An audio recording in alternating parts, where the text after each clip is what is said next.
Alors c'est la deuxième fois que je participe. Alors, la première raison de ma participation, c'est l'affection et l'amitié que j'ai pour Gilles, qui est un cuisinier hors pair, mais une personne aussi très attachante, très engagée.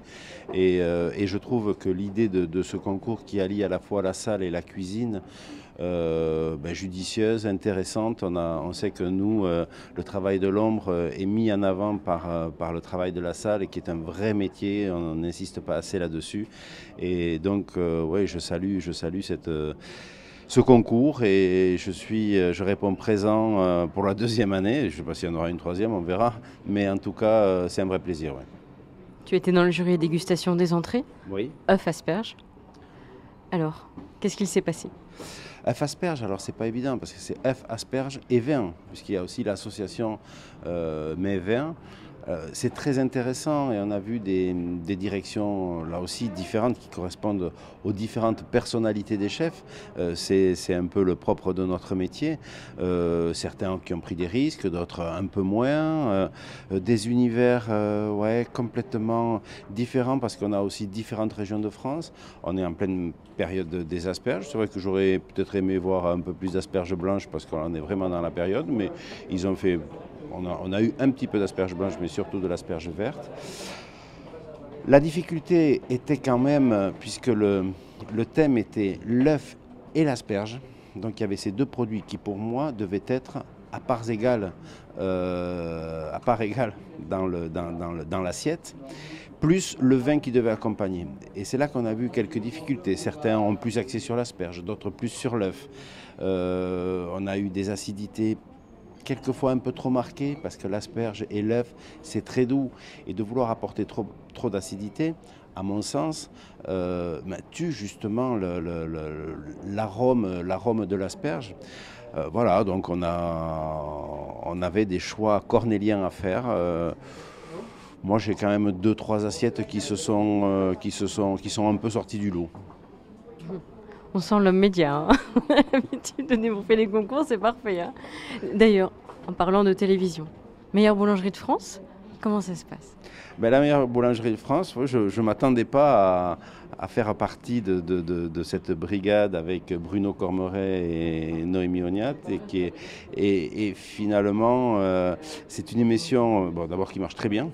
À ma grande surprise, oui, c'est une quotidienne qui passe à 18h30, et quand on voit les audiences que nous faisons, c'est assez significatif.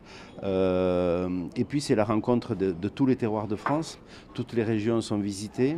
Moi, mon rôle, c'est, parce que j'ai une petite participation, mais mon rôle est de lancer des défis aux boulangers, de retravailler des recettes régionales pour aller chercher chez eux un accord pain, plat ou autre chose. C'est pas forcément un produit boulanger.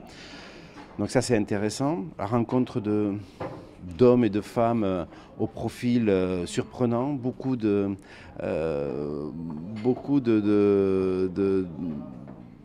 vocations tardives. Pour mémoire, la première émission que j'ai fait, que j'ai enregistrée, un candidat me dit: mais vous savez, je vous ai transporté, enfin, il est pilote de ligne, mais qui se reconvertit dans la boulangerie, c'est surprenant. Ah, je me souviens, c'est dans quelle région? C'est la région Strasbourg. L'Alsace. Et voilà, l'Alsace. Mais c'est très chouette, donc j'ai des petits échanges, même si c'est un peu court, mais on apprend beaucoup. Et puis j'apprends beaucoup aussi sur la boulangerie avec Bruno, qui a une maîtrise de meilleur ouvrier de France boulanger. Et le pain, c'est un sacré univers, très complexe, rien n'est fait au hasard. Les levains, les pousses, les cuissons, les spécialités régionales aussi en termes de pain. Donc je m'éclate, c'est bon enfant. Voilà, donc là on va arriver à la fin de la saison, ça se termine. On verra pour l'année prochaine comment ça se passe. Qu'est-ce qu'on peut te souhaiter? À moi? À toi? Moi, on peut me souhaiter d'être heureux. Je suis pas malheureux, on a tous, et là, je parle au nom de la profession, connu des périodes compliquées. Moi, peut-être un peu plus, mais bon, c'est pas grave, on en sort plus fort. Hein, soit on ne perd jamais, hein, soit soit on gagne, Donc, soit on tu apprend. peux- Et voilà, donc il faut faire preuve de résilience, c'est un mot qui est très à la mode maintenant. Mais je dois avouer que bon, le restaurant marche plutôt pas mal. Et à côté, j'ai une société de conseil qui, elle, marche plutôt très bien. Après des périodes Covid où tout était un petit peu gelé, là ça redémarre de façon surprenante et très très encourageante. Mais voilà, je peux pas en dire plus. Beaucoup de choses vont être annoncées dans les semaines et les mois qui viennent, avec de belles collaborations, de beaux contrats, et ça fait du bien. Eh ben, c'est tout le mal qu'on te souhaite et puis merci pour tout. À très bientôt pour de nouvelles aventures. Merci.